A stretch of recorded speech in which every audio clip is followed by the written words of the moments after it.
कभी जीवंत रहने वाला गांव का चौराहा अब अपवित्र हो गया है। राजा के सैनिक अंदर घुसते ही अराजकता फैल रही है। उनकी हरकतें ग्रामीणों में आतंक बो रही हैं। आरव के पिता ज्ञान के एक प्रतीक वीरतापूर्वक सैनिकों का सामना करते हैं। उनकी आवाज उनकी क्रूरता के खिलाफ तीव्र आक्रोश के साथ गूंजती है। एक क्रूर मोड़ में सैनिक आरव के पिता पर अपना कहर बरपाते हैं।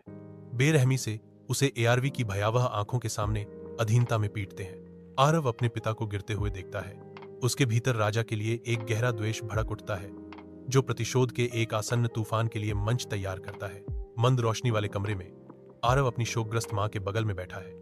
मोमबत्ती की रोशनी ऐसी छायाएं डाल रही है जो उनके दुख के साथ नाचती हैं। आरव ने कसम खाई, मैं तुमसे वादा करता हूं मां, मैं पिताजी की मौत का बदला लूंगा।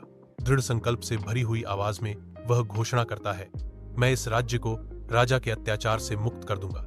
आरव जंगल के आलिंगन में गहराई से उतरता है। हर कदम एक राज्य की निराशा के भार को दर्शाता है। राजा की क्रूरता से अंकित चेहरे छायाओं से साकार होते हैं। उनका साझा दर्द एक स्पष्ट शक्ति है।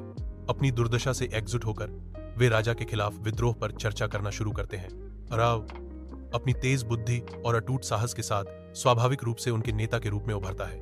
रात के अंधेरे में आरव और उसके योद्धा राजा के महल पर हमला करते हैं। स्टील की एक सिम्फनी उनके आगमन की घोषणा करती है।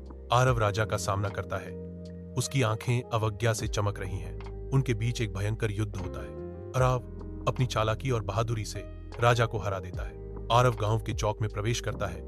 ग्रामीणों के चेहरे राहत और आशा दिखाते हैं। आरव, आरव, हमारा रक्षक, तुमने हमें अत्याचारी से मुक्त कर दिया है। हम आपको अपना नया राजा घोषित करते हैं। मैं तुम्हारी घोषणा स्वीकार करता हूं।